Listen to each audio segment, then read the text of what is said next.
Hey friends, if you wish to configure Windows Firewall on your Windows computer, then please watch this video. I will guide you through the procedure. Now the Windows Firewall is actually called, the official name is Windows Defender Firewall, and this is the name you'll have to search here. Then click on Windows Defender Firewall. Now there are countless settings here. First of all, you need to confirm that you're on the right network, because the firewall will only be connected to the appropriate network.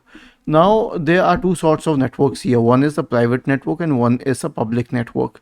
So I usually remain connected to the public network even when I'm working at home, because when I am connected to the private network, it will immediately permit other users on the same network to access my system.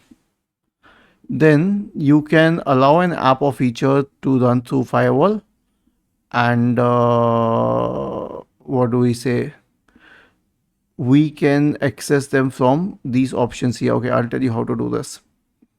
Click on change settings, right? And now I will be able to check my apps here.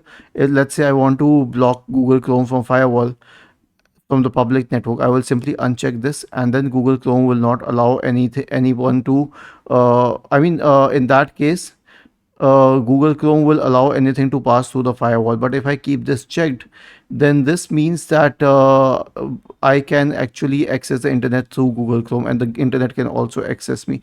So there are a few which are permitted. For example, the mail and calendar app, Microsoft TickJam, because they are required, but a lot of apps will not be permitted in this one.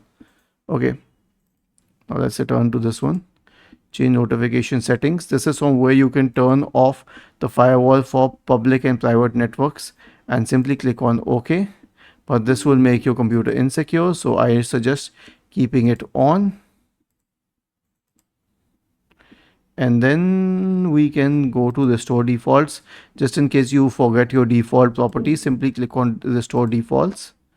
And then we have advanced settings, which have countless settings, and we can set outbound rules, inbound rules, and other security policies here. Outbound rules and inbound rules means that we are setting certain properties for the firewall. Was this helpful? If yes, then please subscribe to the channel, and if not, then let us know in the comment section of the video on how we could help you further. Thank you for watching this video, and have a nice day.